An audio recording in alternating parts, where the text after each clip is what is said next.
Assalamualaikum warahmatullahi wabarakatuh. Alhamdulillahirabbil alamin.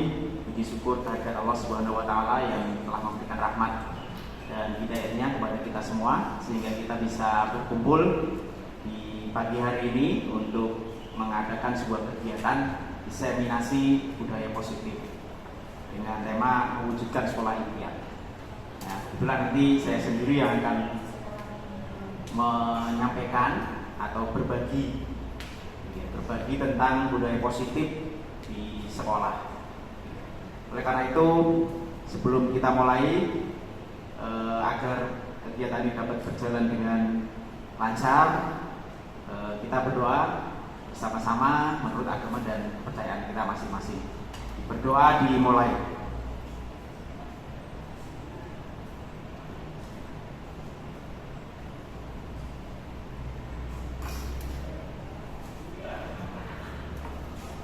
Selesai. Selanjutnya ada sepatah dua patah kata dari Bapak Kepala Sekolah, Bapak Untung Rasid, SPD MSI. Kepada beliau kami persilahkan. Terima kasih. Assalamualaikum warahmatullahi wabarakatuh. Terima kasih. Ini salah satu kegiatan dari guru penggerak. Guru penggerak ini yang bagian-bagian tahapan juga. Nah, di sini ada diminta tema diseminasi budaya positif ini memang perlu ditemukan di sekolah, ya. Karena kita tahu untuk membangun, karena sekarang kita ketahui bahwa kurikulum merdeka ini memang menekankan persoalan karakter. Ya. Ini mungkin ini nanti akan dikembangkan oleh Pak Dani bagaimana supaya budaya positif di sekolah kita, anak kita ini bisa baik, ya, terutama budaya kebersihan, kemudian budaya merapikan kelas dan seterusnya. Itu adalah sifat budaya positif. Mungkin dari saya Pak, mungkin terlalu panjang lebar karena ini kegiatan nanti mungkin ada diskusi sebagainya. Mungkin itu saya sampaikan. Saya dibuka dulu. Kalau dibuka, Bismillahirrahmanirrahim. Kegiatan hari ini diseminasi budaya positif di SMA Negeri 1 Samboja dalam satu kegiatan guru penggerak. Mudah-mudahan mendapat ridho Allah Subhanahu wa taala. Terima kasih. Assalamualaikum warahmatullahi wabarakatuh. Terima kasih kepada Bapak Kepala SMA Negeri 1 Samboja yang sudah memberikan waktu kepada kita semua untuk berbagi ilmu. Mungkin pada bisa ikuti kuliah, pada mau keluar hutan, ada orang tadi nunggu. Kasih ya. Ya, Bapak Ibu, kita mulai ya, langsung saja. Nanti mudah-mudahan ini kita awali dengan beberapa hal yang mungkin nanti akan merubah mindset kita gitu, tentang budaya positif. Sebenarnya seperti apa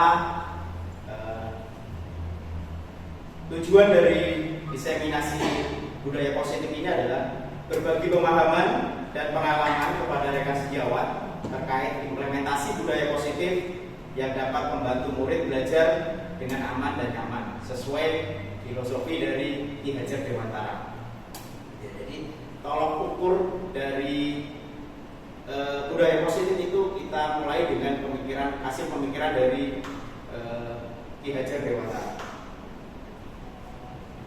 Nah, materi diseminasi budaya positif ini ada 6 nanti yang akan coba saya sampaikan. Yang pertama adalah perubahan paradigma belajar. Ya, jadi nanti mungkin paradigma yang sudah berjalan seperti apa, nanti perubahannya bagaimana. Nanti coba saya akan kupas. Kemudian yang kedua, disiplin positif. Jadi kita akan ngobrol nanti sharing tentang disiplin positif. Kemudian ada motivasi perilaku manusia. Jadi untuk melakukan sesuatu, manusia itu punya motivasi tersendiri. Kemudian ada kebutuhan dasar manusia seperti apa. Kemudian ada posisi kontrol, restitusi. Kemudian yang terakhir adalah tentang keyakinan kelas dan segitiga restitusi. Nah, materi ini mudah-mudahan cukup. Nanti saya akan bawakan agak cepat gitu ya, supaya durasinya bisa cukup. Oke, yang pertama adalah tentang perubahan paradigma belajar. Jadi nanti kalau memang kita jalan santai, kita sambil diskusi, kalau memang ada hal-hal yang mau langsung kita potong, kemudian kita mau diskusikan, kita langsung diskusikan saja. Pada teman-teman bebas lah ya. Oke.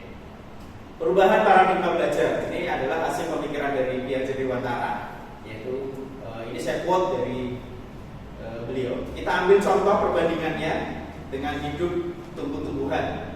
Seorang petani dalam hakikatnya sama kewajibannya dengan seorang pendidik yang menanam padi, misalnya, hanya dapat menuntut tumbuhnya padi. Ia dapat memperbaiki kondisi tanah, memelihara tanaman padi, memberi pupuk dan air, membasmi ulat-ulat atau jamur-jamur yang mengganggu hidup tanaman padi dan lain sebagainya. Nah, kalau kita ibaratkan kita adalah seorang pendidik, maka tanaman padi ini adalah kita ibaratkan sebagai murid, gitu ya. Nah, ketika kita sebagai guru, kita ini gak bakalan bisa merubah tanaman padi menjadi tanaman jagung. Ya, tanaman padi akan tetap menjadi tanaman padi. Cuma kita bisa merawatnya, menumbuhkannya dengan subur, mengarahkan ke jalan yang baik dan benar sehingga hasilnya bisa maksimal. Nah, ketika kita kembalikan ini kepada tugas dan fungsi kita sebagai seorang guru, maka kita sebagai seorang guru tidak mungkin merubah kondisi murid atau merubah murid sesuai dengan keinginan kita. Tapi muridlah nanti yang akan berusaha. Kita sebagai guru hanya menciptakan kondisi, menciptakan lingkungan-lingkungan yang mendukung murid ini bisa berkembang, ya kan, memiliki budi pekerti yang baik dan berguna untuk masyarakat di sekitarnya. Kemudian sekolah impian. Ini sekolah impian ini seperti apa sih? Adalah sekolah dengan lingkungan yang positif. Ini sangat diperlukan agar pembelajaran yang terjadi adalah pembelajaran yang berpihak pada murid. Sebagaimana tertuang dalam standar proses pada Standar Nasional Pendidikan pasal 12. Jadi sebenarnya ini sudah ditentukan oleh negara kita dan ini menjadi kebijakan pemerintah untuk mengimplementasikan Merdeka Belajar, di mana segala proses pembelajaran itu terpusat kepada murid, terpusat dan berpihak kepada murid. Nah, pelaksanaan pembelajaran menurut Standar Nasional Pendidikan, yaitu pelaksanaan pembelajaran sebagaimana dimaksud dalam pasal 10 ayat 2 huruf B diselenggarakan dalam suasana belajar yang interaktif. Jadi kalau kita ngajar harus interaktif, jangan satu arah, harus dua arah. Kemudian inspiratif, jadi bagaimana kita bisa menyampaikan materi-materi yang bisa menginspirasi anak-anak. Kemudian tentu itu harus menyenangkan, karena ketika belajar tidak menyenangkan maka berapapun ilmu yang disampaikan itu pasti tidak akan masuk, gitu, tidak akan mampu tertanam. Kemudian itu menantang, challenging. Menantang itu maksudnya sesuatu yang baru, sesuatu yang mungkin membuat penasaran anak kita sehingga memunculkan daya tarik anak untuk berminat dalam belajarnya. Kemudian guru juga harus memotivasi peserta didik untuk berpartisipasi aktif. Jadi bagaimana caranya? Kalau sekarang kan harus berkreasi, kita agar murid dapat lebih berpartisipasi. Tentunya gurunya harus memberikan kesempatan. Jadi gurunya nggak boleh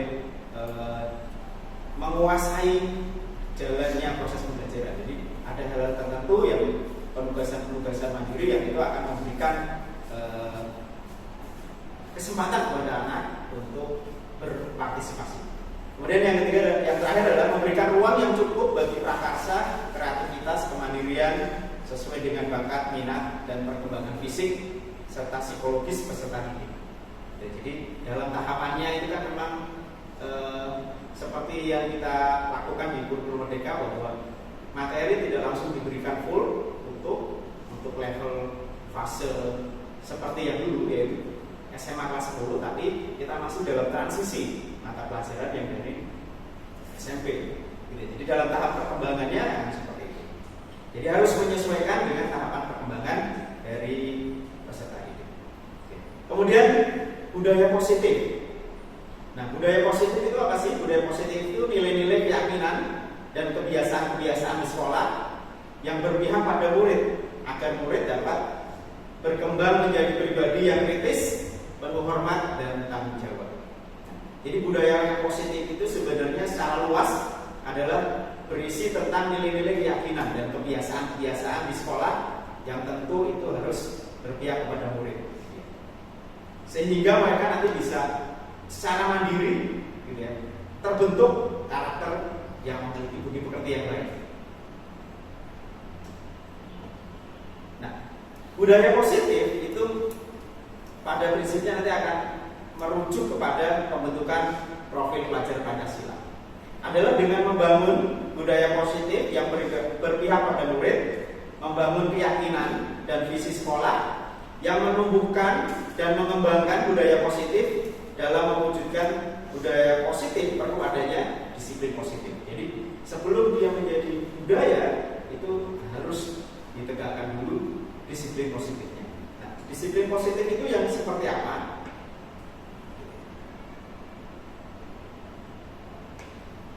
Disiplin positif, kalau kita melihat disiplin positifnya, itu nanti kita akan kembali melihat kepada dua teori. Bagaimana seorang bisa berubah paradigma yang dulu stimulus and respon kepada pendekatan teori kontrol. Nah, kalau teori stimulus dan respon itu Stephen R. Covey, kemudian kalau teori kontrol itu Dr. William Glasser. Nah, dulu kita mungkin masih stimulus respon. Nah, sekarang bagaimana kita mencoba untuk merubah paradigma belajar kita dengan menggunakan teori kontrol yang disampaikan oleh Dr. William Glasser. Salah satunya adalah kalau kita bisa membandingkan antara teori stimulus dan respon dengan teori kontrol adalah ketika realitas kebutuhan kita sama, itu menurut stimulus respon. Tapi menurut teori kontrol, realitas kebutuhan kita berbeda. Nah, jadi antar manusia kalau stimulus dan respon itu berpandangan bahwa kebutuhan kita adalah sama, sedangkan teori kontrol itu kebutuhannya berbeda. Semua orang melihat hal yang sama menurut teori stimulus dan respon. Tetapi ketika teori kontrol adalah setiap orang memiliki gambaran yang berbeda. Kita mencoba mengubah orang agar berpandangan sama dengan kita. Jadi ketika teori kontrol itu kita berusaha memahami pandangan orang lain tentang dunia. Jadi point of view-nya itu berbeda antara stimulus respon dengan teori kontrol. Ketika stimulus dan respon itu kita mencoba mengubah orang agar sama dengan kita, berpandangan sama dengan kita. Tetapi dengan teori kontrol maka kita berusaha memahami pandangan orang lain tentang dunia. Perilaku buruk dilihat sebagai sebuah kesalahan, jadi kalau menurut stimulus dan respon. Tetapi ketika teori kontrol, hanya Anda yang bisa mengontrol. Semua perilaku memiliki tujuan. Jadi kalau stimulus dan respon berpandangan bahwa perilaku buruk dilihat sebagai sebuah kesalahan, kalau teori kontrol semua perilaku memiliki tujuan. Jadi apapun yang dilakukan itu pasti punya tujuan. Orang lain bisa mengontrol saya, ini versinya stimulus dan respon. Tetapi di teori kontrol hanya kita atau Anda yang bisa mengontrol diri Anda sendiri. Jadi kita nggak bakalan bisa mengontrol orang lain. Tetapi kalau di stimulus respon, saya bisa mengontrol orang lain. Tetapi kalau di teori kontrol, kita nggak bisa mengontrol orang lain. Hanya diri mereka yang bisa mengontrol. Pemaksaan ada pada saat rujukan gagal. Jadi ketika sesuatu hal dilakukan tetapi tidak terlaksana, maka akan cenderung untuk dipaksakan. Jadi kalau yang teori kontrol adalah kolaborasi dengan dan konsensus menciptakan pilihan-pilihan baru. Jadi lebih ke arah kolaborasi dan menciptakan konsensus terhadap pilihan baru. Model berpikir menang kalah. Jadi kalau pandangan dari stimulus respon, kalau teori kontrolnya adalah model berpikir menang-menang. Jadi kalau yang teori kontrol itu menang-menang. Jadi win-win solution. Jadi nggak ada yang menang kalah. Nah, kemudian disiplin positif. Disiplin positif itu merupakan salah satu cara penerapan disiplin yang bertujuan menumbuhkan kesadaran serta memberdayakan murid untuk melakukan suatu tanpa sogokkan ancaman maupun hukuman. Jadi murid sadar dengan sendirinya tanpa takut akan ancaman dan hukuman. Nah, ini namanya sudah disiplin positif. Apakah kita sudah seperti itu? Nanti kita coba untuk memahaminya dengan baik.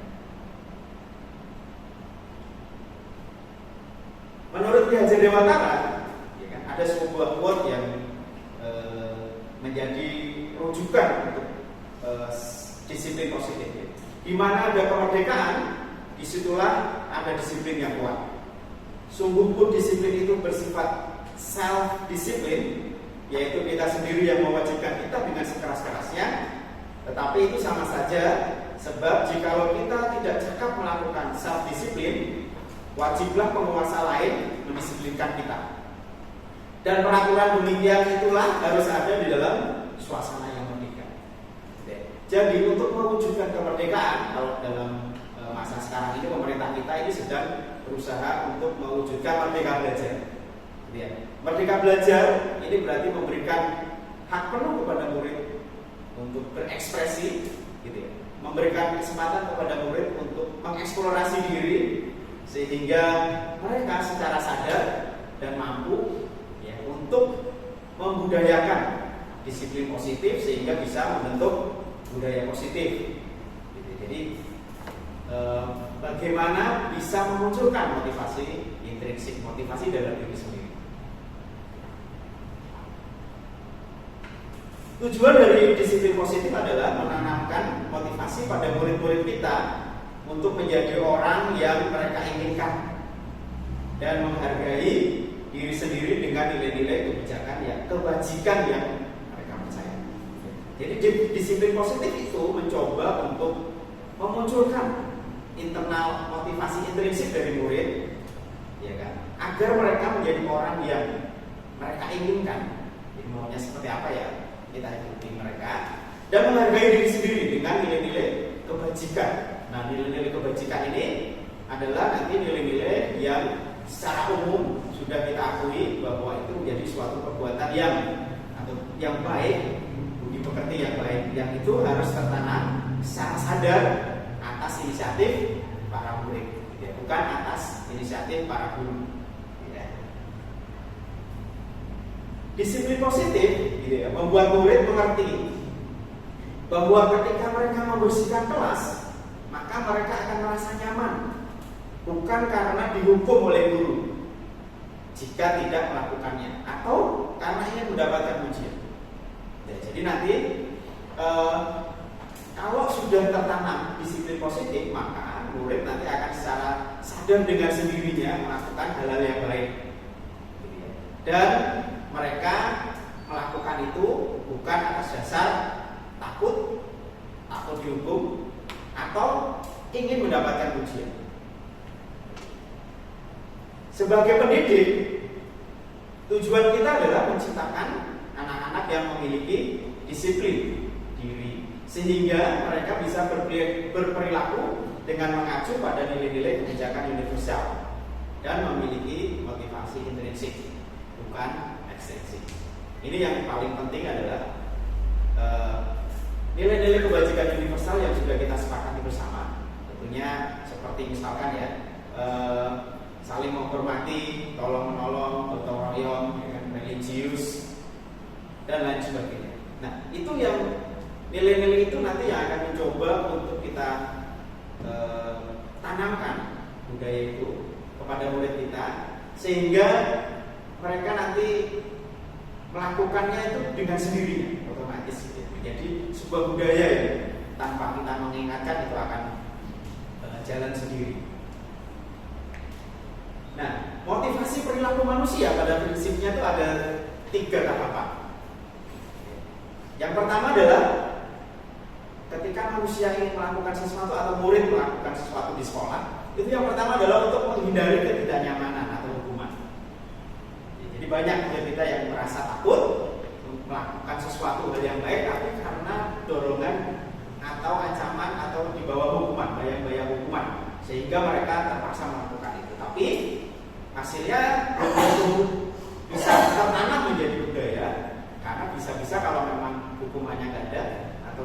luar pengawasan dulu, akhirnya mereka bisa kembali. Kemudian yang kedua tingkatannya yang lebih tinggi adalah untuk mendapatkan imbalan atau penghargaan dari orang lain. Jadi reward atau penghargaan yang kita berikan terkadang itu malah menjadi sebuah penghambat, gitu ya. Karena sisi negatif dari pemberian penghargaan atau pujian kepada anak-anak adalah akhirnya nanti motivasinya cuma sekedar ada pujian atau penghargaan. Kalau nggak ada penghargaan dia nggak mau melakukan. Atau itu adalah penghargaan bisa dilihat sebagai hukuman bagi orang-orang yang tidak mendapatkan penghargaan. Ya, karena nggak semua dihargai, diberikan pujian. Ya.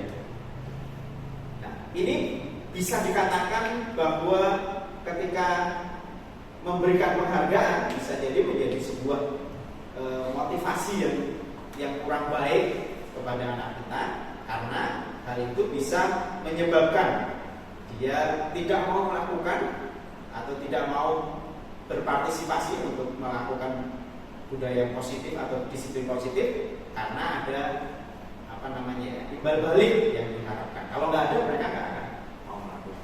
Dan tipe yang paling tinggi motivasi perilaku manusia adalah untuk menjadi orang yang mereka inginkan. Jadi bagaimana murid kita bisa menjadi orang yang mereka inginkan dan menghargai diri sendiri dengan nilai-nilai yang mereka percaya.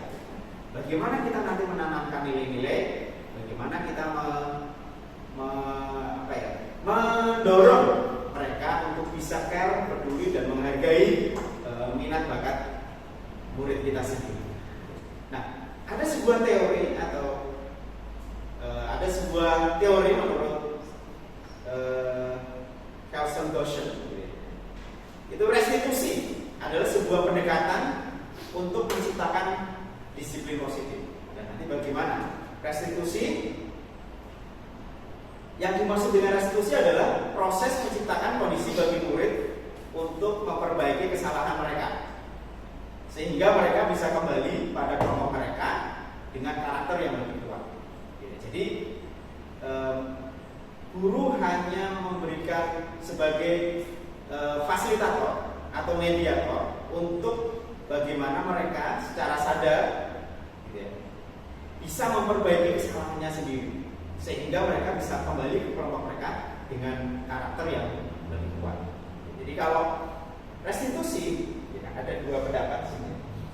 Restitusi juga merupakan proses kolaboratif yang mengajarkan murid untuk mencari solusi untuk masalah mereka dan membantu murid berpikir tentang orang seperti apa yang mereka inginkan dan bagaimana mereka harus memperlakukan orang.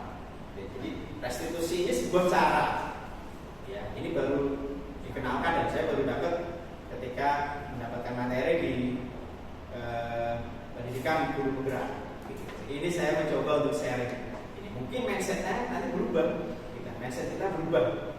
Tapi kita nggak boleh pesimis. Kita harus optimis bahwa mungkin ini adalah cara yang terbaik. Karena tentu teori yang ada sudah dilakukan penelitian dan riset. Nah, intinya bahwa ketika kita mencoba untuk atau ketika kita menemui murid yang melakukan sebuah kesalahan, maka tugas utama kita sebagai guru adalah mendorong mereka untuk bisa mengerti atau mengetahui bahwa mereka memang melakukan sebuah kesalahan. Nah, kemudian mereka secara sadar dan meyakini bahwa mereka ingin menjadi orang yang lebih baik. Jadi bukan orang yang salah tadi. Nah, caranya ketika mereka sudah sadar, akhirnya mereka memiliki keyakinan untuk berubah, keyakinan untuk menjadi atau memiliki karakter yang lebih kuat. Dan semua itu adalah untuk memenuhi kebutuhan dasar manusia. Jadi kebutuhan dasar manusia itu adalah seluruh tindakan manusia memiliki tujuan tertentu. Jadi apapun yang dilakukan oleh setiap manusia, khususnya murid kita, itu pasti memiliki tujuan tertentu. Semua yang kita lakukan adalah usaha terbaik kita untuk mendapatkan apa yang kita inginkan. Jadi apapun yang kita lakukan pasti menurut kita itu adalah hal yang paling baik. Nah, menurut Dr. William Glasser dalam Choice Theory itu ada 5 kebutuhan dasar manusia. Yang pertama adalah bertahan hidup. Jadi bagaimana bisa bertahan hidup, bisa melanjutkan ya kan, keturunannya dan sebagainya. Kemudian yang kedua adalah kasih sayang dan rasa diterima. Ini adalah kebutuhan untuk diterima. Ya, jadi bagaimana eksistensi dia bisa diterima di kelompoknya atau di teman-teman lingkungan sekitarnya atau di sekolahnya. Kemudian yang ketiga adalah penguasaan, yaitu kebutuhan pengakuan atas kemampuan. Jadi kita pada dasarnya ketika kita melakukan sesuatu, kita pasti pengen apa yang sudah kita lakukan bisa diakui bahwa memang kita melakukan sesuatu. Kemudian yang ketiga adalah kita juga kebutuhan yang ketiga adalah yang keempat adalah kebebasan. Jadi kebutuhan akan pilihan. Jadi kita bebas menentukan nasib kita sendiri, bebas memilih kemana arah yang akan kita tuju, bebas melakukan apa saja selama itu dalam koridor hal-hal yang positif. Kemudian yang terakhir adalah kebutuhan dasar manusia adalah untuk kebutuhan akan kesenangan, kebutuhan akan merasa senang.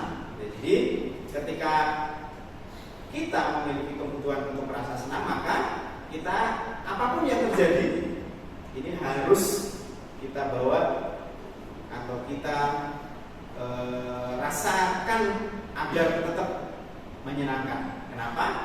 Karena hal itu akan memberikan satu dorongan atau semangat dari dalam diri kita sendiri, sehingga kalau ada permasalahan kemudian kita merasa senang, tentu segala sesuatunya itu akan lebih mudah untuk diselesaikan. Nah, kebutuhan dasar ini kalau semuanya bisa terpenuhi, tentu akan menjadikan dunia ini menjadi lebih berkualitas. Dunia yang berkualitas bagi murid kita apa sih? Bila guru dapat membangun interaksi yang memberdayakan dan memerdekakan murid. Jadi impian murid itu kalau guru bisa membangun interaksi yang baik, jadi hubungan antara guru dengan murid itu baik. Kemudian guru dapat memerdekakan murid. Memerdekakan murid dari apa? Dari belenggu-belenggu yang menghambat perkembangan minat bakat murid. Dari murid yang paling penting. Nah, maka murid akan meletakkan dirinya sendiri sebagai individu yang positif dalam dunia berkualitas karena mereka menghargai nilai-nilai kebajikan. Jadi kita sebagai seorang guru harus membangun interaksi yang positif yang itu nanti dapat menimbulkan motivasi intrinsik dalam diri murid. Nah, gimana caranya supaya guru bisa berinteraksi yang positif kepada murid kita? Ada 5 posisi kontrol seorang guru kepada muridnya. Jadi ada 5 posisi kontrol. Yang pertama itu adalah sebagai penghukum. Guru ini secara tidak sadar malah sebagai penghukum yang seperti apa nanti. Yang kedua adalah membuat merasa bersalah. Yang ketiga adalah sebagai teman. Kemudian yang keempat adalah sebagai pemantau. Dan yang kelima adalah sebagai manajer. Nah, ini ada tingkatan-tingkatannya di mana sebagai penghukum, seorang penghukum bisa menggunakan hukuman fisik maupun verbal. Jadi guru kalau sebagai penghukum itu bisa menggunakan hukuman fisik maupun verbal. Orang-orang yang menjalankan posisi penghukum senantiasa mengatakan bahwa sekolah memerlukan sistem atau alat yang dapat lebih menekan murid-murid lebih dalam. Jadi sekolah menciptakan sebuah sistem yang akan mempresur murid. Guru-guru yang menerapkan posisi penghukum akan berkata seperti ini: patuhi aturan saya atau awas. Kamu selalu saja salah. Kemudian yang ketiga bisa saja dia berbicara begini: selalu, pasti selalu. Yang terakhir selesai. Ini kalau muridnya nggak selesai begini malah diomelin. Selalu, pasti selalu yang terakhir selesai.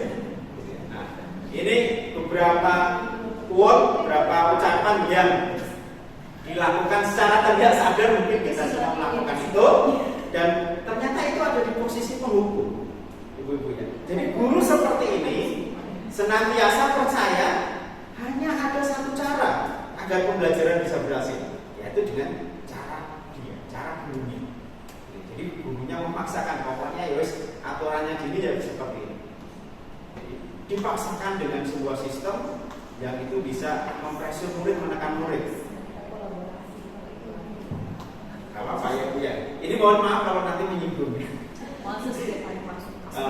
Nanti kita lihat ini posisinya di mana sih gitu ya, dengan 5 posisi kontrol guru tadi.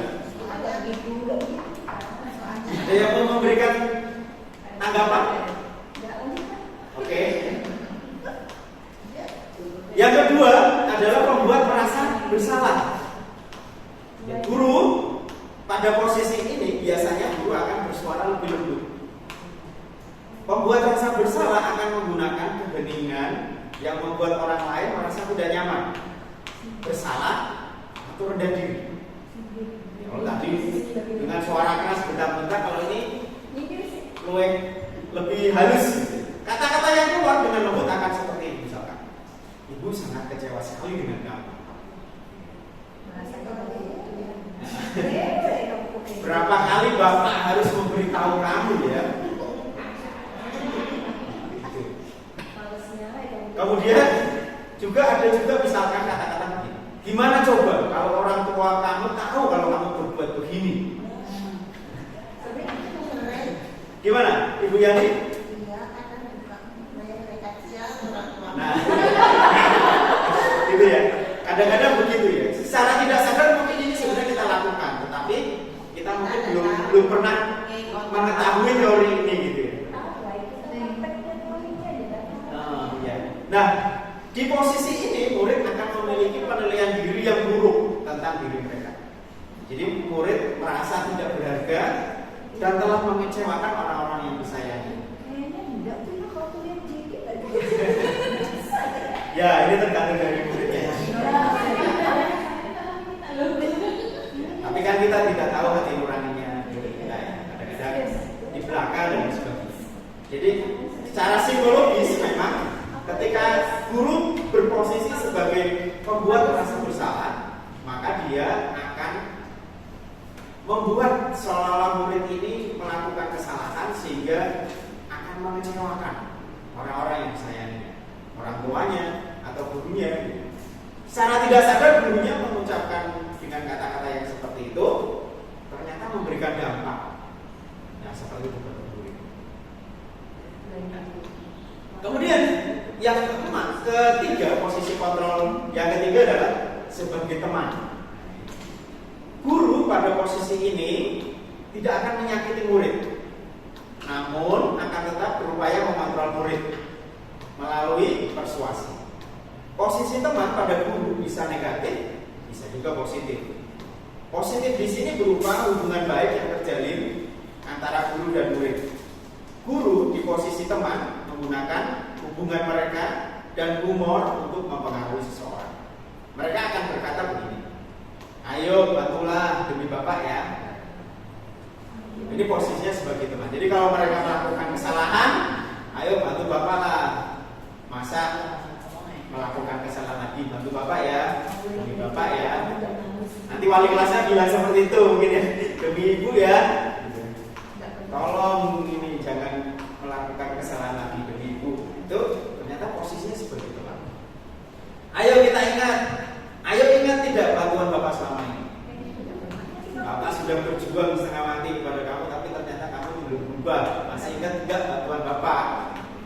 Nah, ini adalah ilustrasi yang mungkin secara sadar atau tidak mungkin kita pernah mengucapkan itu gitu ya. Ya sudah, kali ini tidak apa-apa, nanti Ibu bantu beresin. Jadi di sini posisi tempat itu memang ada positif dan ada negatifnya. Kalau secara interaksi hubungan dekat, maka guru bisa membangun interaksi yang baik antara guru dan murid. Ya, dengan kedekatannya tentu ada hal-hal yang bisa dikomunikasikan sehingga segala permasalahan bisa diselesaikan. Hal negatif dari posisi teman adalah bila suatu saat guru tersebut tidak membantu. Nah ini negatifnya. Kalau gurunya tidak membantu, maka murid akan kecewa. Muridnya akan kecewa dan berkata, saya pikir bapak atau ibu ini teman saya, kok nggak bantu saya?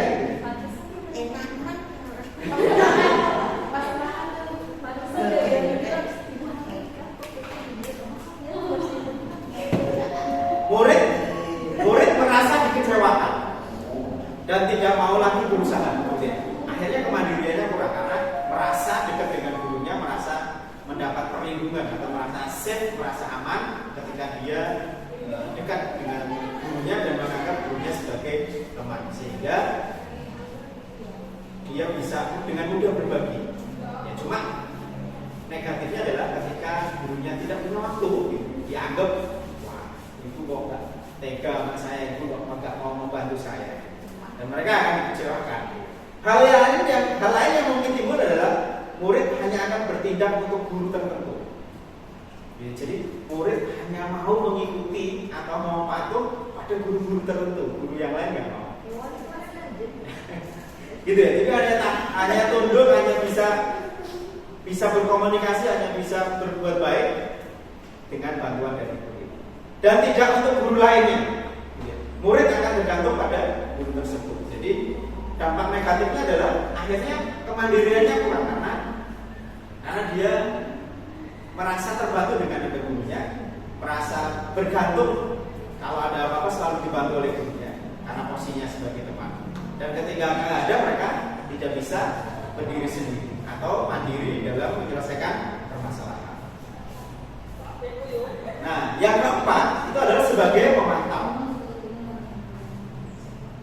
Jadi kalau sebagai pemantau itu berarti mengawasi. Pada saat kita mengawasi, kita bertanggung jawab atas perilaku orang-orang yang kita awasi. Posisi pemantau berdasarkan pada peraturan dan konsekuensi. Dengan menggunakan sanksi konsekuensi, kita dapat memisahkan hubungan pribadi kita dengan murid sebagai seorang yang menjalankan posisi pemantau.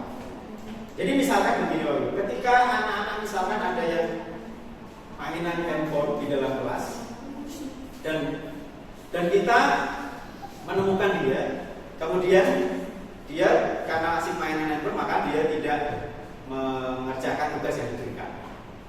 Kalau posisi kita sebagai pemantau, maka solusinya adalah akan diberikan waktu di luar jam pelajaran, tetapi nanti harus dengan menggunakan restitusi caranya. Nanti solusi terakhirnya adalah nanti mereka diberi waktu di bawah pengawasan seorang guru di waktu yang di luar jam pelajaran. Itu nanti posisi dipantau. Pertanyaannya diajukan seorang pemantau itu seperti apa misalkan? Peraturannya apa yang telah kamu lakukan? Sanksi dan konsekuensinya apa? Jadi secara tidak langsung nanti mereka sadar kalau misalkan mereka belum mengerjakan tugas, sanksi dan konsekuensinya apa. Jadi kita bertanyakan seperti itu sehingga nanti ini adalah pertanyaan-pertanyaan pancingan dari guru yang nanti akan membawa murid untuk berpikir dan mencari solusinya sendiri. Dan mereka yakin sanksi dan konsekuensinya apa? Oh saya berarti harus mengerjakan tugas Pak ya. Oke nanti kamu kerjakan di jam istirahat. Tapi gurunya nanti memantau karena mengawasi apakah benar dia melakukan tugas apa. Itu posisinya sebagai pemantau. Seorang pemantau sangat mengandalkan perhitungan, catatan, data yang dapat digunakan sebagai bukti atas perilaku seseorang. Posisi ini akan menggunakan stiker, slip, catatan, daftar cek. Posisi pemantau sendiri berawal dari teori stimulus respon yang menunjukkan tanggung jawab guru dalam mengontrol murid. Ya, jadi ketika menemukan sesuatu, murid melakukan kesalahan, kalau memang dia belum mengerjakan tugas, berarti nanti disadarkan dulu bahwa mereka benar melakukan kesalahan dan diarahkan untuk mencari solusinya. Misalkan dengan konsekuensinya apa? Berarti saya harus mengerjakan tugas Pak ya, misalkan. Kemudian nanti kamu jam pulang sekolah kamu kerjakan tugasnya, kamu selesaikan. Nah, tapi tanggung jawab pemantau itu tidak boleh ditinggal, harus dikontrol. Ya. Yang terakhir posisinya adalah sebagai manajer. Ini yang paling tinggi, manajer. Posisi terakhir adalah manajer. Adalah posisi di mana guru berbuat sesuatu bersama murid. Ya, jadi guru berbuat sesuatu kepada murid. Bersama murid. Guru berbuat sesuatu bersama murid. Mempersilahkan murid mempertanggungjawabkan perilakunya, mendukung murid agar dapat menemukan solusi atas permasalahannya sendiri. Ini yang posisi yang paling sempurna. Murid diajak untuk menganalisis kebutuhan dirinya maupun kebutuhan orang lain, ya kan? Di sini penekanan bukan pada kemampuan membuat konsekuensi, namun dapat berkolaborasi dengan murid bagaimana memperbaiki kesalahannya. Seorang manajer akan berkata begini, apa yang kita yakini? Jadi nanti kita merujuk kepada keyakinan kelas. Kan kita semua sudah membuat ya, keyakinan kelas. Apakah kamu meyakininya? Jika kamu meyakininya, apakah kamu bersedia memperbaikinya? Jadi runtutannya seperti itu. Jika kamu memperbaiki ini, hal ini menunjukkan apa tentang dirimu? Apa rencana kamu untuk memperbaiki hal ini? Kata-kata seperti itu mulai dari apa yang kita yakini, apa yang kamu yakini. Gitu. Jika kamu meyakini, kamu bersedia tidak memperbaikinya. Kemudian jika kamu memperbaiki ini, hal ini menunjukkan apa tentang dirimu? Kemudian apa rencana kamu untuk memperbaiki? Jadi guru berkolaborasi dengan murid untuk bersama-sama mencari solusi atas permasalahan yang dijumpai oleh murid. Tugas seorang manajer bukan untuk mengatur perilaku seseorang. Kita membimbing murid untuk dapat mengatur dirinya sendiri. Ya kan? Seorang manajer bukannya memisahkan murid dari kelompoknya, tapi mengembalikan murid tersebut ke kelompoknya dengan lebih baik dan lebih kuat. Jadi kalau kita bukan memisahkan dia, tetapi mengembalikan dia dengan karakter yang lebih baik dan lebih kuat. Kalau kita bisa melihat implementasi dari posisi kontrol dan restitusi. Jadi kita lihat tadi ada motivasi, kita bedakan menjadi motivasi intrinsik dan motivasi eksternal. Gitu. Jadi ada motivasi dari dalam dan motivasi dari luar. Kemudian kita dari 5 posisi kontrol tadi, ya, kita lihat dengan memberikan label identitas gagal dan identitas berhasil atau sukses. Kemudian perilaku, apakah itu termasuk perilaku kontrol yang positif atau perilaku kontrol yang negatif atau kontrol diri? Ini kita bagi.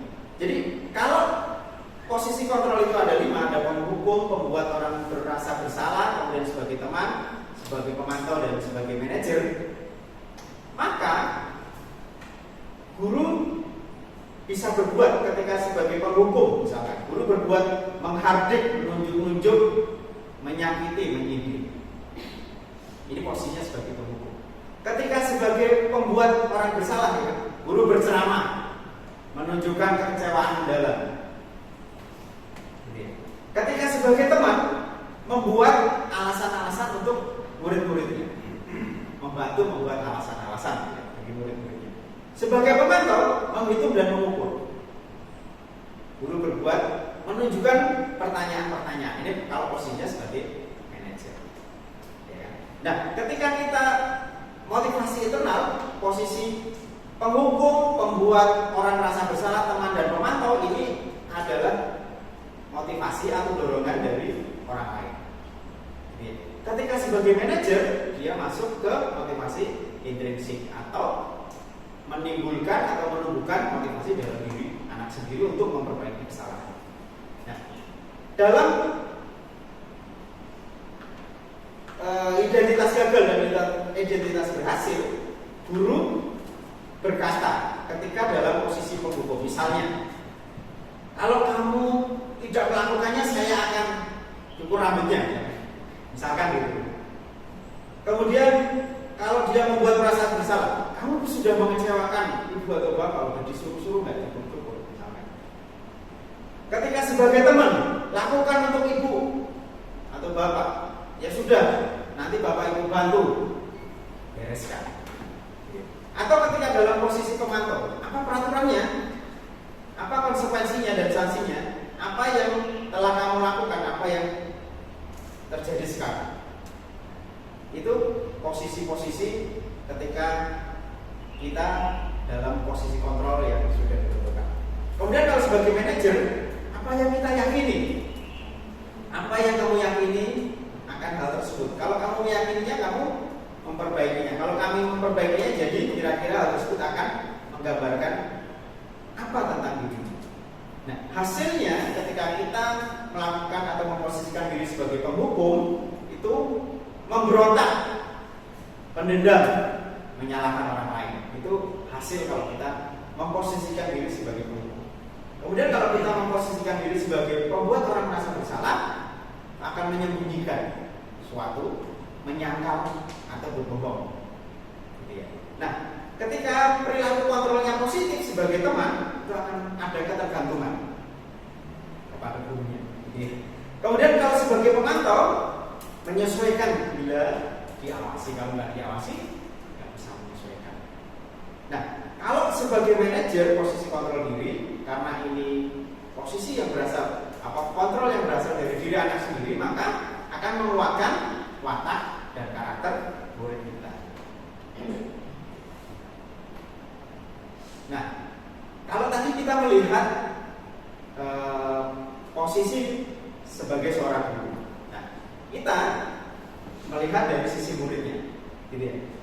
Nah, ketika dalam posisi kontrol sebagai penghukum, saya nggak peduli, mau dihukum nggak peduli. Gitu ya. Pembuat orang merasa bersalah, maafkan saya, karena dia merasa bersalah. Kemudian kalau sebagai teman, saya pikir bapak ibu teman saya, nggak membantu saya.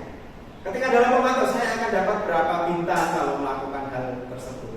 Jika sudah melakukan hal tersebut, saya akan mendapatkan apa? Nah, ketika dalam posisi manajer, murid bisa saja berkata, bagaimana caranya agar saya bisa memperbaiki keadaan ini? Itu kalau sudah muridnya memposisikan diri sebagai manajer, saya akan memperbaiki masalah ini dengan dampak pada muridnya apa? Ketika dalam posisi penghukum, akan mengulangi kesalahan berulang kali. Perilakunya menjadi agresif. Jadi murid cenderung untuk mengulangi lagi. Kemudian ketika membuat orang merasa bersalah, rendah diri, merasa gagal dan tidak berharga.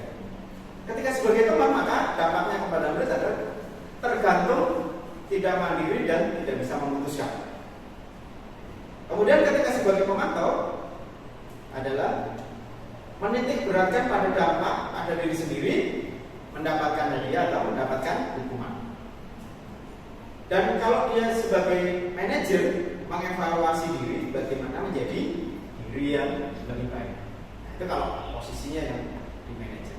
Nah, kaitannya dengan dunia yang berkualitas, tentu dunia yang berkualitas itu adalah pikiran-pikiran yang hasil olah pikiran, memori-memori baik yang tersimpan di dalam diri murid, yang itu akan mampu membangkitkan semangat dan motivasi dari dalam dirinya.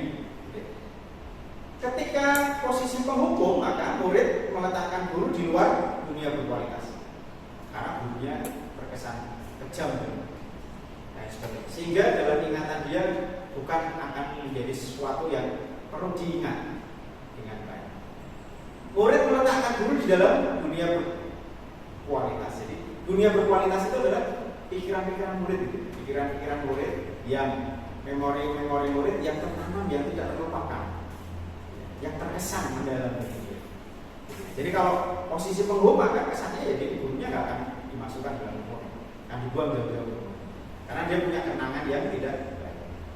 Pembuat merasa bersalah masih diletakkan. Murid kalau sebagai teman, murid meletakkan guru sebagai orang penting dalam dunia berkualitas. Jadi dalam pemikiran dia gurunya sesuatu yang cukup berpengaruh kepada dirinya. Kemudian kalau sebagai pemantau, murid meletakkan guru peraturan di dunia berkualitas. Kalau sebagai pemantau, murid meletakkan dulu peraturan di dunia berkualitas itu pikirannya murid, yang sangat menyenangkan, yang sangat ini, sehingga itu bisa long term memory. Jadi memori jangka panjang, ingatan yang tidak akan terlupakan, kenangan yang tidak akan terlupakan. Murid ketika dalam posisi manajer, murid meletakkan dirinya sebagai individu yang positif di dalam dunia yang berkualitas. Jadi kalau kita sebagai manajer, murid meletakkan dirinya sebagai individu yang positif di dalam dunia yang berkualitas. Nah, untuk mewujudkan dunia yang berkualitas bagi murid, maka perlu adanya sebuah keyakinan kelas. Nah, perlu ada sebuah keyakinan kelas, di mana keyakinan kelas itu adalah sesuatu yang diyakini bersama, yang berasal dari penyatuan pikiran untuk menjadi nilai-nilai kebaikan untuk diturunkan di kelas. Jadi keyakinan kelas adalah sesuatu yang diyakini bareng-bareng, berhasil dari olah pikir secara bersama-sama, gitu, menjadi nilai-nilai kebaikan yang diturunkan di kelas-kelas. Keyakinan kelas ini dibentuk berdasarkan keinginan adanya disiplin positif yang nantinya digunakan untuk membangun budaya positif di sekolah. Jadi berawal dari keyakinan kelas, kemudian itu dilakukan secara berulang-ulang, dipatuhi bersama, menjadi sebuah kesadaran untuk melakukan hal yang baik. Akhirnya secara umum dampaknya akan memberikan dampak atau menjadi sebuah perilaku ke arah budaya positif di sekolah. Mengapa keyakinan kelas? Mengapa tidak peraturan kelas saja? Mengapa kita memiliki peraturan tentang masker dan mencuci? Ini adalah peraturan. Peraturannya adalah menggunakan masker dan mencuci tangan setiap saat. Nah, ketika kita menjadi sebuah keyakinan atau nilai-nilai kebajikan, maka nilai-nilai yang muncul adalah kesehatan dan keselamatan. Yang paling baik adalah ketika ada aturan ini, anak-anak itu menjalankan aturan bukan karena takut, bukan karena takut hukum, bukan karena dilarang masuk, bukan karena nanti mendapatkan hukuman, tetapi sadar terhadap nilai-nilai yang diyakini. Nilai-nilainya apa? Nilai-nilai kesehatan dan keselamatan. Saya kalau naik motor pakai helm. Nilai-nilainya apa? Keselamatan. Jadi kalau misalkan dia menggunakan helm karena takut ada razia, maka ketika nggak ada razia dia bisa saja nggak pakai helm. Tapi ketika dia sadar memiliki keyakinan akan nilai-nilai keselamatan pada dirinya, maka dia akan menggunakan helm kemanapun ketika dia berkendara kendaraan bermotor, gitu ya. Nah, nilai-nilai keselamatan atau nilai kesehatan inilah yang kita sebut sebagai suatu keyakinan. Jadi nilai-nilai kebajikan itu yang kita sebut sebagai keyakinan. Peraturannya ada, tapi nilai-nilai yang ingin kita capai adalah nilai-nilai kebajikan. Nilai-nilai kebajikan universal yang disepakati secara tersirat dan tersurat, lepas dari latar belakang suku, negara, bahasa maupun agama. Jadi nilai-nilai kebajikan universal itu tidak memandang lintas, ya, latar belakang suku, agama, bahasa, general. Nilai-nilai kebajikan yang menekankan pada keyakinan seseorang agar memiliki motivasi dari dalam. Jadi kalau takut pada peraturan itu kan berarti motivasinya dari luar. Tapi kalau dia sudah meyakini nilai-nilai kebajikannya, maka biarpun tidak ada peraturan dia tetap akan melakukan apa yang diyakininya. Sehingga seseorang akan lebih tergerak dan bersemangat untuk menjalankan keyakinannya daripada hanya sekedar mengikuti serangkaian peraturan tertulis tanpa makna. Kadang-kadang kan kita membuat peraturan banyak banget, tapi kita kurang aware, kita kurang peduli bagaimana anak sadar akan pentingnya atau nilai-nilai yang bisa diciptakan dari peraturan yang kita buat. Jadi kita hanya membuat peraturan bagi menegakkannya, tapi kita lupa untuk peduli dan aware gitu. Bagaimana anak ini bisa mendapatkan nilai-nilai yang diyakininya, nilai-nilai kebajikan yang akan dihasilkan jika dia menjalankan peraturan itu. Nah, pembentukan keyakinan kelas ini adalah keyakinan kelas bersifat lebih abstrak. Jadi kalau kita menyusun keyakinan kelas itu bersifat lebih abstrak daripada peraturan yang lebih rinci dan konkret. Jadi kalau ada aturan detail-detail, ini lebih abstrak. Keyakinan kelas ini berupa pernyataan-pernyataan universal. Pernyataan keyakinan kelas senantiasa dibuat dalam bentuk positif. Kata tidak, jangan itu biasanya tidak dipakai. Keyakinan kelas hendaknya tidak terlalu banyak sehingga mudah diingat dan dipahami oleh semua warga kelas. Kemungkinan keyakinan kelas sebaiknya sesuatu yang dapat diterapkan di lingkungan tersebut. Jadi kalau mustahil untuk diterapkan, ya diperbaiki.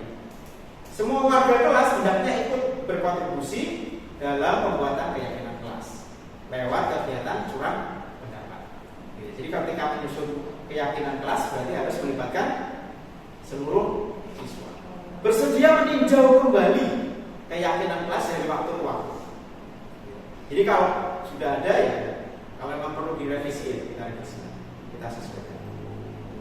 Nah, keyakinan kelas yang sudah disepakati bersama bisa saja itu terjadi anak-anak atau murid kita yang melakukan sesuatu di luar keyakinan yang sudah disepakati. Ya, ternyata misalkan harus aktif dalam belajar, ternyata tidak aktif. Ketika ada temannya misalkan keyakinan kelasnya adalah menghargai orang lain ketika sedang menyampaikan pendapat, ternyata malah ngobrol sendiri. Nah, untuk itu maka ada hal-hal yang bisa kita lakukan agar mereka bisa sadar dengan sendirinya, memahami peraturan-peraturan atau keyakinan yang sudah disepakati menjadi nilai-nilai kebajikan yang dia pahami. Bagaimana caranya? Adalah dengan segitiga restitusi. Nah, segitiga restitusi ini menurut Diane Gosson dalam bukunya Restitution, Restructuring School Discipline tahun 2001 telah merancang sebuah tahapan untuk memudahkan para guru dan orang tua dalam melakukan proses untuk menyiapkan anaknya untuk melakukan restitusi, bernama segitiga restitusi atau restitution triangle. Langkahnya itu ada 3 dan ini berkaitan dengan teori kontrol yang tadi sudah saya sampaikan. Langkah pertama adalah menstabilkan identitas atau stabilize the identity. Jadi kita semua akan melakukan hal terbaik yang bisa kita lakukan. Itu langkah pertama. Kemudian yang kedua adalah validasi tindakan yang salah atau validate the misbehavior. Semua perilaku memiliki alasan. Jadi apapun yang dilakukan anak itu pasti ada alasan. Karena ingin mencapai tujuannya apa? Karena segala sesuatu yang dilakukan itu pasti ada tujuan. Kemudian menanyakan keyakinan, seek the belief. Kita semua memiliki motivasi internal. Jadi nanti situ membangun keyakinan, kemudian mengarahkan murid untuk secara sadar menemukan sendiri bagaimana cara dia untuk mengatasi permasalahan. Nah, kalau kita lihat segitiga restitusi, yang paling bawah adalah menstabilkan identitas. Setiap orang pasti pernah melakukan kesalahan. Ini contoh-contoh hal yang kita lakukan ketika kita tahapan ini harus berurutan, ya, menstabilkan identitas, validasi tindakan yang salah, dan menanyakan keyakinan.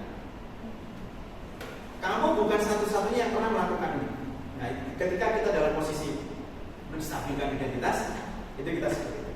Ketika kita memvalidasi tindakan yang salah, bisa saja kamu tentu punya alasan mengapa melakukan itu.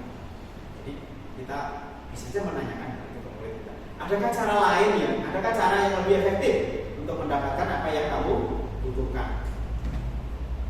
Setelah kita melakukan validasi tindakan yang salah, setelah anak murid kita sadar bahwa mereka memang melakukan kesalahan, berarti bukan berarti kita membenarkan perbuatan salah mereka, tetapi menyadarkan bahwa mereka memang telah melakukan sebuah kesalahan, maka kita harus menanyakan keyakinan dalam diri. Nilai-nilai kebajikan apa yang nanti akan dia ciptakan jika dia bisa mengatasi permasalahan. Keyakinan kelas apa yang telah kita sepakati? Oh, kita kan sudah sepakat bahwa harus menghargai orang lain ketika orang sedang menyampaikan pendapat. Kamu ingin menjadi seperti apa? Ingin yang menjadi orang yang menghargai orang lain. Ketika kita flashback dalam menstabilkan identitas, bagian dasar dari segitiga bertujuan untuk mengubah identitas anak dari orang yang gagal karena melakukan kesalahan menjadi orang yang sukses. Anak yang melanggar peraturan karena sedang mencari perhatian adalah anak yang sedang mengalami kegagalan. Dia mencoba untuk memenuhi kebutuhan dasarnya, namun ada benturan. Kalau kita mengkritik dia, maka kita akan tetap membuatnya dalam posisi gagal. Kalau kita ingin menjadi reflektif, maka kita harus meyakinkan si anak dengan cara mengatakan kalimat-kalimat seperti itu. Nah, ini beberapa contoh yang kita sampaikan ketika kita dalam posisi menstabilkan identitas. Berbuat salah itu tidak apa-apa. Seperti Pak Nawawi kemarin itu kan, hari Senin itu kan, dia secara tidak sadar sudah menstabilkan. Semua orang bisa berbuat kesalahan. Tidak ada manusia yang sempurna. Ketika Pak Sar masih ingat mungkin ya, ketika Pak Nawawi kemarin menyampaikan itu, ya mungkin Pak Nawawi juga belum tahu kalau ini ternyata langkah sebuah restitusi. Segitiga restitusi langkah awalnya adalah menstabilkan identitas. Saya juga pernah melakukan kesalahan seperti itu. Kita bisa menyelesaikan ini. Bapak Ibu tidak tertarik mencari siapa yang salah, tapi Bapak Ibu ingin mencari solusi dari masalah ini. Kamu berhak merasa begitu. Apakah kamu sudah menjadi teman yang baik buat dirimu sendiri? Ini adalah langkah-langkah atau hal yang bisa kita sampaikan ketika kita ingin menstabilkan identitas anak. Bahwa berbuat kesalahan itu adalah hal yang manusiawi, misalkan. Jadi setiap orang bisa berbuat salah.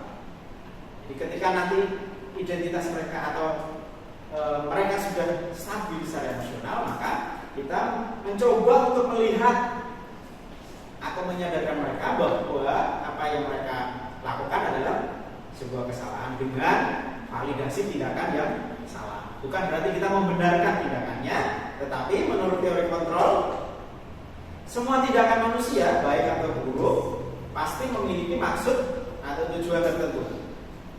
Seorang guru yang memahami teori kontrol pasti akan mengubah pandangannya dari teori stimulus respon ke cara berpikir proaktif yang mengenali tujuan dari setiap tindakan. Kita mampu tidak suka sikap seorang anak yang terus-menerus merengek. Tapi bila sikap itu mendapat perhatian kita, maka itu telah memenuhi kebutuhan anak tersebut. Kalimat-kalimat di bawah ini mungkin terdengar asing buat guru. Namun bila kita katakan dengan nada tanpa menghakimi, akan memvalidasi kebutuhan mereka. Jadi apa sih contohnya misalkan? Misalkan guru berkata, padahal kamu bisa melakukan yang lebih buruk dari itu. Misalkan, kamu pasti punya alasan mengapa melakukan hal itu. Jadi kadang-kadang kan kita belum menghakimi, belum menjudge, tapi tentu mereka punya alasan. Kita perlu menanyakan kenapa mereka melakukan itu. Kamu patut bangga pada dirimu sendiri karena kamu telah melindungi sesuatu yang penting buat dirimu. Kamu boleh mempertahankan sikap itu, tapi kamu harus menambahkan sikap yang baru. Biasanya guru menyuruh anak untuk menghentikan sikap yang tidak baik. Tetapi teori kontrol menyatakan bahwa resep itu tidak manjur. Mungkin tindakan guru dengan memvalidasi sikap yang tidak baik seperti bertentangan dengan aturan yang ada. Namun sebetulnya tujuannya untuk menunjukkan bahwa guru memahami alasan dibalik tindakan murid. Jadi kalau misalkan ada anak tidak memakai atribut ketika hari Senin dan melakukan upacara, ya kita wajib mencari tahu atau mendengarkan alasan dibalik tindakan yang dilakukan oleh murid. Setelah kita memvalidasi tindakan yang salah, maka yang terakhir langkah segitiga resmi adalah menanyakan keyakinan. Di dalam menanyakan keyakinan, menurut teori kontrol menyatakan bahwa kita pada dasarnya termotivasi secara internal. Ketika identitas sukses telah mencapai langkah pertama dan tingkah laku yang salah telah divalidasi, langkah kedua, maka anak akan siap untuk dihubungkan dengan nilai-nilai yang dia percaya dan berpindah menjadi orang yang dia inginkan. Jadi kalau pertama sudah distabilkan identitasnya, kemudian yang kedua sudah divalidasi bahwa itu tindakan keliru, dan di sanalah kemudian guru mengarahkan bagaimana dia bisa menginginkan atau ingin berbuat atau ingin menunjukkan nilai-nilai yang dia yakin. Dan kira-kira nanti dia mau pengen menjadi orang yang seperti apa, yang tidak seperti itu. Pertanyaan-pertanyaan di bawah ini menghubungkan keyakinan anak dengan keyakinan kelas atau keluarga. Apa yang kita percaya sebagai kelas atau sebagai keluarga? Apa nilai-nilai umum yang kita telah sepakati? Apa bayangan kita tentang kelas yang ideal? Kamu mau jadi orang yang seperti apa? Penting untuk menanyakan ke anak, kehidupan seperti apa nantinya yang mereka inginkan. Apakah kamu ingin menjadi orang yang sukses, bertanggung jawab, atau bisa dipercaya? Nah, ini nanti untuk menghubungkan keyakinan anak dengan keyakinan kelas atau keyakinan keluarga. Kebanyakan anak akan mengatakan iya, tetapi mereka tidak tahu bagaimana caranya menjadi orang yang seperti itu. Guru dapat membantu dengan bertanya, seperti apa jika mereka menjadi orang seperti itu? Ketika anak sudah mendapatkan gambaran yang jelas tentang orang seperti apa yang mereka inginkan, guru dapat membantu anak-anak tetap fokus pada gambaran tersebut. Jadi ketika misalkan anak-anak seperti yang tadi saya sampaikan, misalkan tidak melakukan kerja tugas, kemudian dia diajak sharing, divalidasi kesalahannya, gitu. Kemudian diarahkan untuk ingin menjadi seorang yang seperti apa dengan menerapkan nilai-nilai kebajikan. Oh, pengen menjadi orang yang disiplin. Nah, disinilah harapannya ketika dalam fase menanyakan keyakinan dapat mengarahkan anak-anak untuk melakukan hal-hal baik yang mereka inginkan dan diyakini kebenaran. Nah, ini pengalaman saya dan pembelajaran yang saya dapatkan setelah menerapkan konsep-konsep kunci tersebut. Jadi kemarin alhamdulillah saya sudah mencoba, tapi mungkin hasilnya belum bisa kita nikmati. Jadi langkah pertama yang dilakukan adalah sosialisasi dan membangun keyakinan kelas. Kebetulan saya di kelas 10-4 ini masuk seminggu full dari pagi sampai sore, ketemu terus sama anak 10-4. Kemudian ada curah pendapat. Ya, jadi anak-anak bebas berekspresi, bebas mencurahkan pendapatnya untuk memberikan ide dan gagasan keyakinan kelas apa yang ingin dibentuk. Nah, setelah mereka mencurahkan segala pendapatnya, maka diadakanlah musyawarah keyakinan kelas yang dipimpin oleh salah satu murid. Semua hasil pendapat atau curahan pendapat dari anak-anak kita kategorikan, kita kelompokkan agar nanti bisa disusun menjadi hal-hal yang umum, gitu, yang universal. Nah, dari kesepakatan yang ada terbentuklah keyakinan kelas 10-4 yang ditandatangani oleh seluruh siswa di kelas 10-4. Nah, keyakinan kelasnya apa? Yang pertama adalah berdoa sebelum dan sesudah belajar. Nilai-nilai yang ingin ditanamkan apa? Nilai kebajikan yang ingin ditanamkan adalah nilai religius. Jadi mereka berdoa sebelum dan sesudah belajar.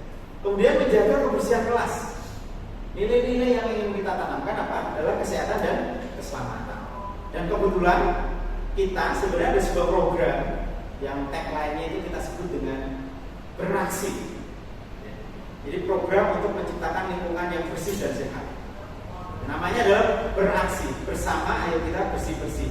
Nah, harapan kita di KWSP kita bahwa program itu dapat dilaksanakan oleh setiap guru yang masuk ke lapangan, ke kelas.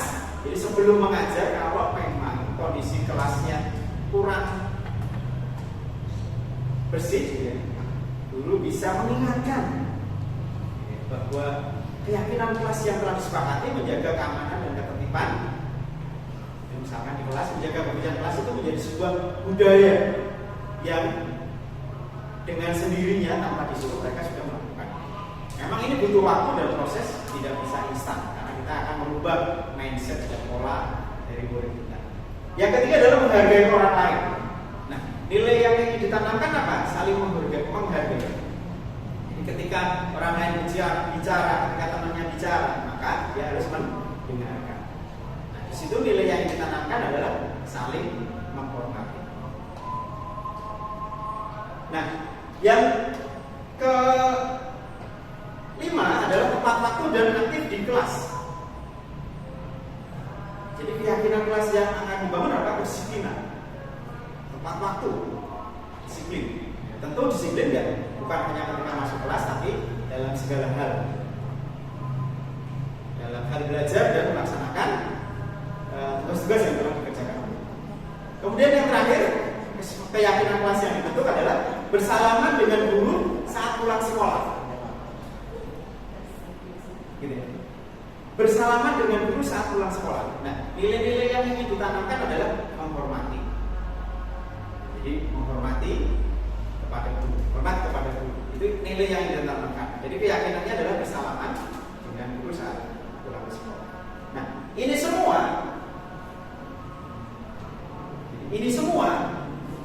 dilakukan dengan melibatkan murid dalam membuat keyakinan kelas dan dapat dilaksanakan dengan kesadaran penuh dan tanpa paksaan dari pihak manapun.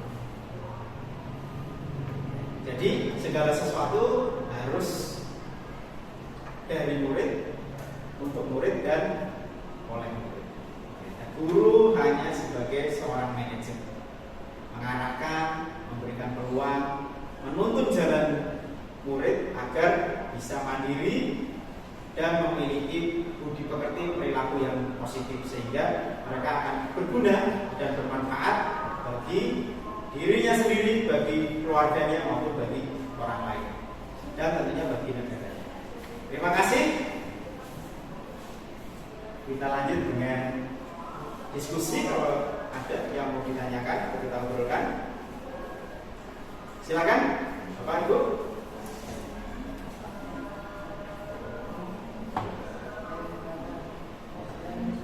Ya, biaya monggo.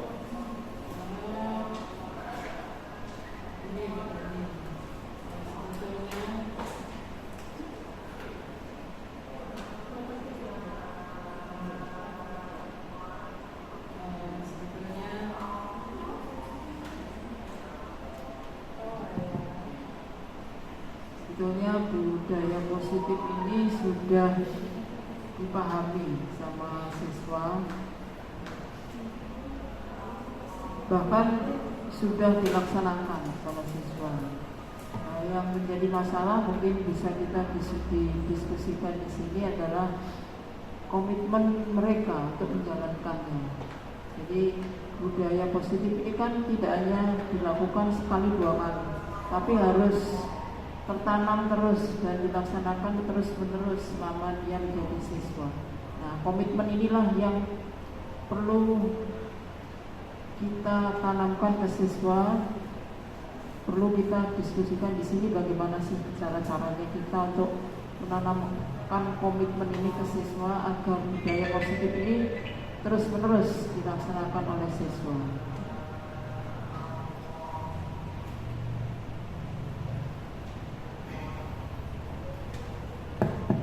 Ya, memang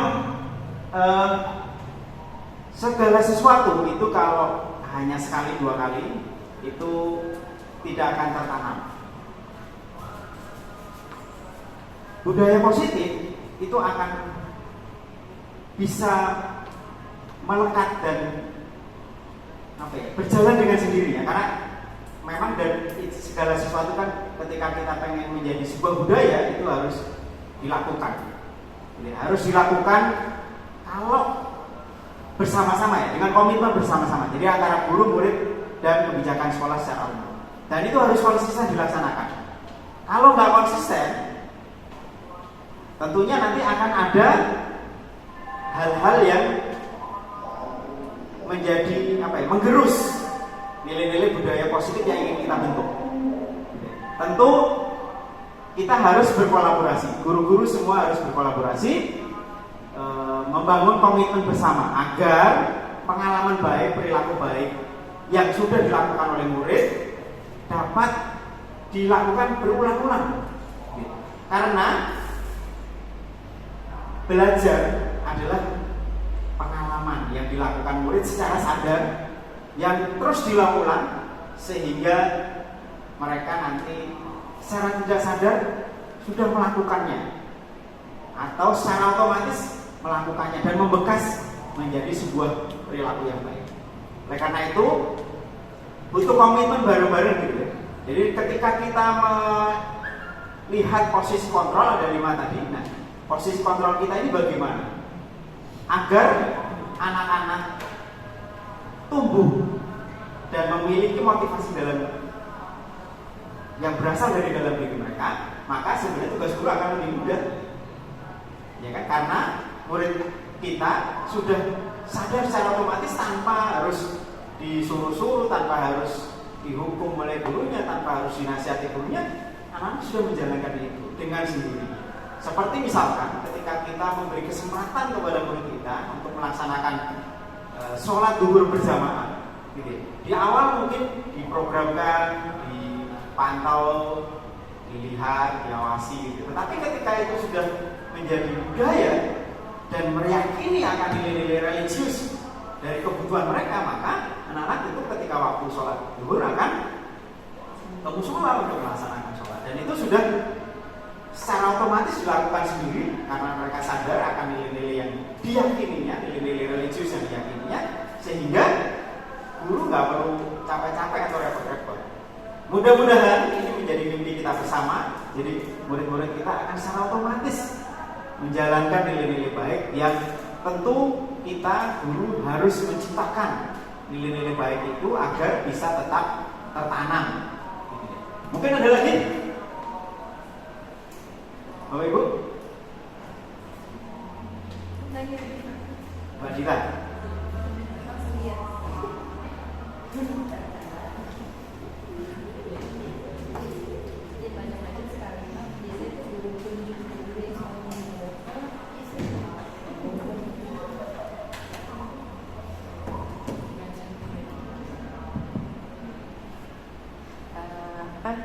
Saya pernah ikut ini kelas parenting ya.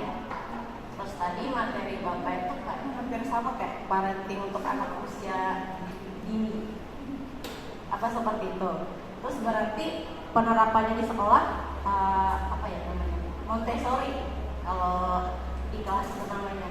Kan harusnya beda-beda karena kan anak-anak beda-beda juga di kelas. Apakah seperti itu? Untuk pelaksanaan apa? Ininya apa? Pembentukan Membuat keyakinannya. Iya.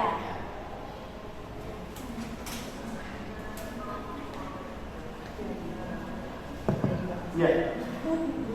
Seperti yang dikatakan tadi, keyakinan itu bersifat universal. Ya, keyakinan itu bersifat universal. Jadi tanpa mengenal sekat suku, agama, umur dan lain sebagainya. Berbuat baik, nilai-nilai kebajikan itu kan universal. Yang kecil, anak kecil juga tujuannya disiplin ya, berarti untuk berdisiplin. Tujuannya menghormati, ya, walaupun anak kecil juga menghormati orang yang lebih tua. Kita juga sama. Jadi nilai-nilai kebajikan itu universal. Jadi tidak memandang usia, tahapan perkembangan dan lain sebagainya. Nah, ketika keyakinan kelas itu ingin dibentuk, karena memang kan yang membuat adalah mereka. Jadi guru hanya mengarahkan, membantu membuat keyakinan kelas itu menjadi sesuatu yang general. Ya, tentu keinginan murid, keyakinan yang ingin dicapai atau ingin dibentuk oleh murid banyak. Ya kan? Banyak hal-hal lain ketika kita melakukan curah pendapat tentu akan muncul berbagai macam masukan dan ide dari murid kita. Nah, di sana nanti kita bisa mengelompokkan keinginan-keinginan murid atau pendapat-pendapat murid menjadi kategori-kategori yang bisa dikelompokkan. Misalkan ingin kelas bersih, gitu. Kemudian misalkan lagi piket harus menyapu sebelum pelajaran dimulai. Misalkan membuang sampah pada tempatnya. Ini bisa kita kelompokkan, ya kan,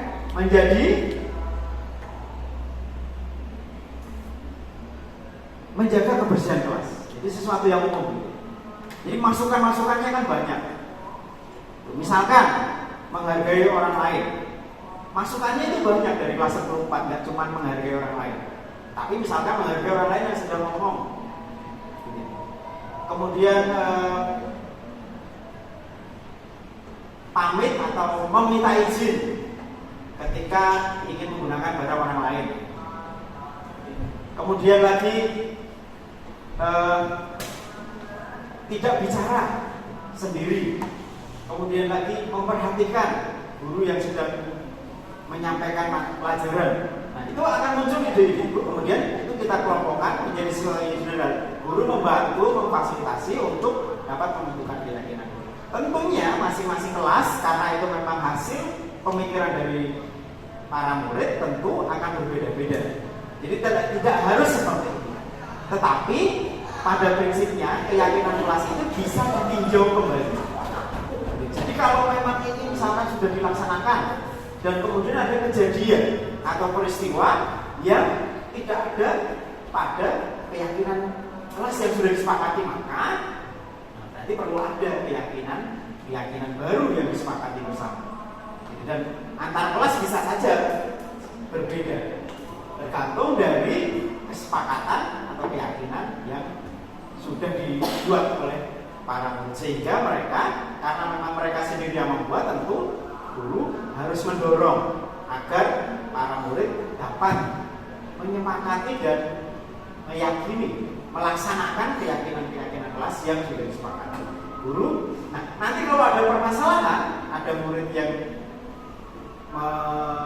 melakukan sesuatu yang melanggar keyakinan kelas, maka penyelesaiannya dengan menggunakan segitiga restitusi, ya kan, dengan menstabilkan identitas, memvalidasi tindakan yang salah, dan mendorong mereka untuk mengingat kembali keyakinan kelas yang sudah dilanggar itu apa.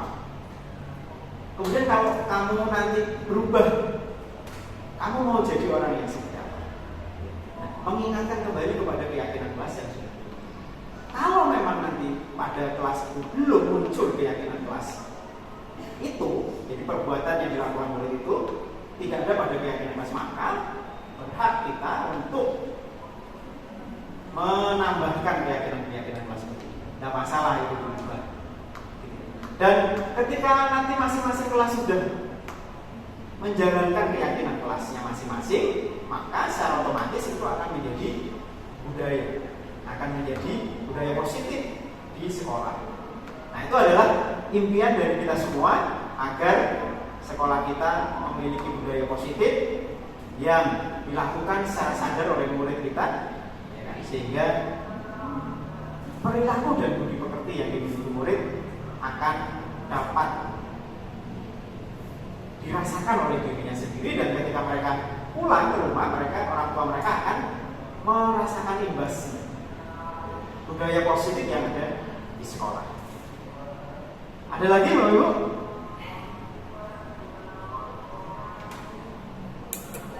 Oke, begini ya Bapak.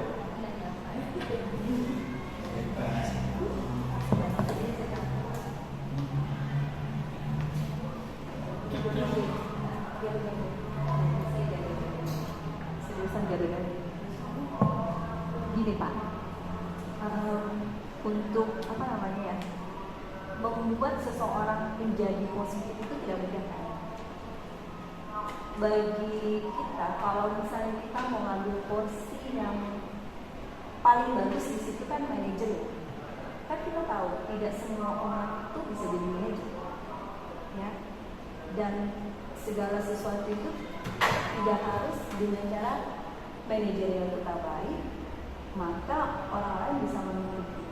Kira-kira bisa nggak kita gabungkan kelima yang tadi, mulai dari A sampai dengan E, untuk memulai atau membalikan kondisi siswa yang kita sudah lihat secara ini kan, siswa kalau kita pakai metode manajerial, misalnya langsung dengan bahasa-bahasa yang seperti manajer kayaknya nggak nyambung. Boleh nggak menggabungkan lima-limanya, atau memang untuk merubahnya itu kan atau langsung aja gimana ya, kita bisa pakai lima-limanya. Jadi kadang kita jadi penghukum, kadang kita bisa jadi teman, kadang bisa jadi manajer, ya kadang bisa jadi yang bagian kekuatan itu Pak. Oke, menarik banget ini. Mau digabung jadi satu. Oke, itu terkait dengan posisi kontrol guru. Posisi kontrol guru terhadap murid, gitu ya. Nah, dan posisi kontrol guru itu menentukan dampak yang akan dialami secara psikologis dari murid kita, gitu ya. Kalau posisinya sebagai penghukum, nanti dampaknya akan seperti apa? Dia merasa trauma dan sebagainya, merasa dipermalukan. Kalau dia misalkan sebagai pembuat merasa bersalah, dia akan merasa apa ya? Merasa bersalah, merasa takut, merasa sudah mengecewakan, gitu. Dan masing-masing itu punya klasifikasi dan kriteria yang berbeda-beda sendiri-sendiri. Artinya ketika kita sebagai penghukum, maka sudah jelas dampaknya kepada murid, gitu. Kalau kita sebagai manajer, karena kita semua adalah memberikan kesempatan kepada murid untuk memunculkan, ya kan, keyakinan-keyakinan dari dalam diri murid, ya kan, untuk menemukan solusi tentang permasalahan yang dihadapi. Maka itu adalah yang terbaik. Dan kita nggak boleh pesimis. Memang ini mungkin merubah pola atau kebiasaan yang sudah kita jalani, tetapi ini adalah sesuatu teori yang paling baik, gitu. Jadi kalau kita ingin mendorong murid untuk menciptakan budaya positif, ya kan, ada 5 posisi kontrol kita. 4 dari penghukum, kemudian pembuat merasa bersalah, kemudian teman dan pemantau, itu adalah dorongan dari luar atau akan memunculkan motivasi eksternal. Jadi keempat ini adalah motivasi eksternal, baik itu penghukum, kemudian pembuat merasa bersalah sebagai teman dan sebagai pemantau. Nah, yang ingin kita ciptakan adalah bagaimana murid bisa tumbuh dan muncul dari dalam dirinya atau motivasi dari dalam dirinya sendiri untuk memperbaiki perilaku yang dianggap keliru, gitu ya. Nah, jadi memang ini berat. Merubah orang itu nggak mudah membalikkan telapak tangan. Tapi kita mulai dari diri kita sendiri. Artinya kita nanti mencoba. Saya sudah mencoba dan kita mencoba untuk memposisikan diri sebagai manajer, walaupun belum tentu nanti berhasil atau sukses ya. Karena kan luapan emosi guru juga ada batasannya. Tetapi kalau kita strike to the point, tetap konsisten menjalankan ini, memposisikan diri. Artinya kalau kita pas ingat, waduh, ini sebagai penghukum mungkin kalau perasaan waktu kita ini kan karena namanya udah ini kan biasa. Nah, akhirnya sudah berarti saya harus memperbaikinya. Nah, cepatlah lari ke posisinya sebagai manajer. Nah, mungkin dengan hal itu nantinya akan menjadi kebiasaan bagi kita ketika itu menangani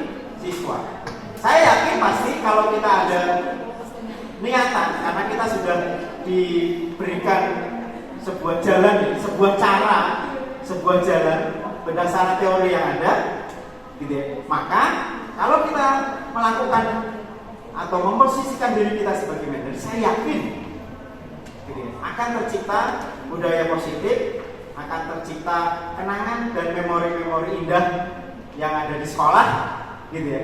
Walaupun itu berat, tapi kita harus mencoba dan terus melakukan itu agar kita semua bisa mewujudkan tujuan pendidikan nasional seperti yang diamanatkan oleh kementerian, ya, oleh negara kita.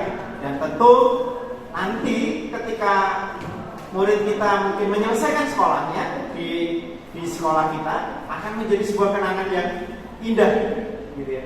Di luar ketika kita bertemu tentu akan memori-memori indah atau dunia yang berkualitas akan tumbuh berseri dan berbunga-bunga ketika bertemu dengan kita. Itu Bu Dahlia mungkin yang bisa saya sampaikan. Jadi cobalah terus, kalau kita mungkin agak belok sedikit ke posisi penghukum, ya langsung ingat lagi, wah ini harus kembali ke posisi manajer lagi. Saya pikir lama-lama kalau itu kita konsisten untuk melaksanakan seperti yang disampaikan ke Bu Yayu, saya yakin pasti bisa berubah, gitu. Apa yang selama ini mungkin sudah kita lakukan. Ada lagi Bapak Ibu? Karena oh ya Mbak, silakan.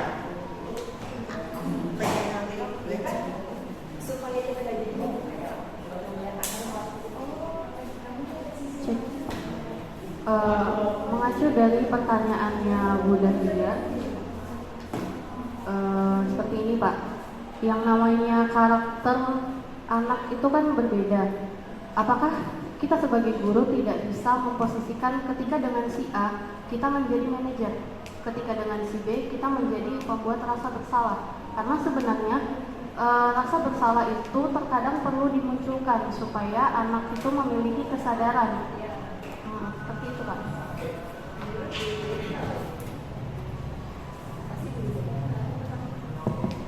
Oke, ketika menjadi manajer, ketika masing-masing anak punya karakteristik sendiri. Memang benar, anak itu punya karakteristik sendiri kan. Nah, ketika kita dalam posisi pembuat merasa bersalah, ya kan? Nah, seperti yang sudah saya katakan, masing-masing posisi kontrol guru, setiap anak nanti akan diperlakukan berbeda, gitu ya. Tetapi kita sudah tahu bahwa ketika kita dalam posisi pembuat merasa bersalah, dia akan menyebabkan anak itu menjadi apa ya? Menjadi kecewa karena dia tidak bisa membahagiakan orang-orang terdekatnya, gitu ya. Nah, ketika pembuat rasa bersalah itu di dalam posisi kontrol sebagai manajer, itu tujuannya adalah untuk mengingatkan atau memberikan kesadaran bahwa dia itu berbuat salah. Jadi kalau sebagai manajer ketika ada permasalahan yang digunakan penyelesaiannya adalah menggunakan segitiga restitusi, di mana dia nanti menstabilkan identitas anak, kemudian memvalidasi. Nah, ini adalah tentang cara yang dilakukan oleh seorang guru ketika menghadapi murid yang bermasalah, gitu. Ketika kita memposisikan diri sebagai membuat rasa bersalah, gitu ya. Ya boleh-boleh saja, tetapi itu saya katakan lagi bahwa itu nanti akan memunculkan motivasi eksternal dari anak, gitu. Jadi dia termotivasinya itu bukan karena sadar sendiri bahwa dia memang sadar melakukan kesalahan, kemudian dia sadar ingin memperbaiki kesalahannya, kemudian dengan memperbaiki kesalahannya maka dia akan menjadi orang yang dia inginkan, gitu. Itu di posisi manajer dan segitiga restitusi. Tapi ketika kita dalam posisi pembuat rasa bersalah, gitu ya, yang terjadi adalah munculnya motivasi eksternal, dan itu yang kurang menimbulkan greget, gitu. Sedangkan kalau kita inginnya adalah mereka secara sadar dengan sendirinya menyadari dan mengakui bahwa mereka memang berbuat salah, gitu ya.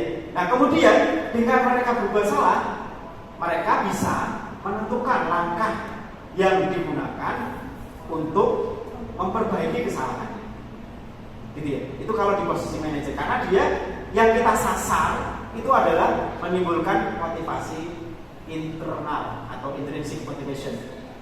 Jadi motivasi yang tumbuh dari dalam diri sendiri, itu yang disasar.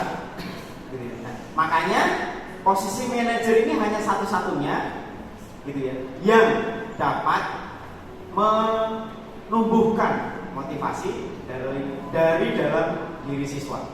Kalau posisi penghukum, posisi pembuat rasa bersalah, posisi teman dan pemantau itu menumbuhkan motivasi eksternal. Yang sedangkan yang pengen kita sasar adalah bagaimana murid bisa muncul motivasi intrinsiknya untuk sadar bahwa dia berbuat salah, kemudian untuk menemukan cara memperbaiki kesalahannya dan untuk meyakini kira-kira kalau dia sudah memperbaiki kesalahannya, dia akan menjadi orang yang mempunyai nilai kebajikan apa. Jadi ibarat orang seperti tadi naik motor menggunakan helm, gitu ya. Jadi bukan peraturannya taat menggunakan helm agar melanggar peraturan, tidak, tetapi menggunakan helm demi keselamatan dan kesehatannya. Jadi bukan karena mematuhi aturan. Nah, kesadaran itu yang ingin ditumbuhkan, kesadaran dari dalam diri siswa. Ada lagi Bapak Ibu? Karena sudah mau dulu. Cukup ya? Oke. Mudah-mudahan apa yang saya sampaikan dan paradigma yang sudah kita dengarkan bersama bisa menjadi sebuah pemahaman baru, pengetahuan baru, yang pengetahuan baru tapi mungkin sudah punya Bapak Ibu gitu ya. Bapak Ibu mungkin sudah punya, sudah melakukan, hanya saja secara teori mungkin belum tahu lah teorinya. Oh ternyata ada teorinya. Nah, mudah-mudahan apa yang sudah kita lakukan, budaya positif yang sudah kita lakukan, terus kita perkuat sehingga kita bisa mewujudkan sekolah impian SMA Negeri 1 Samboja yang beriman, bertakwa, berprestasi dalam lingkungan yang sehat sesuai dengan visi misi dari sekolah kita. Terima kasih. Assalamualaikum warahmatullahi wabarakatuh.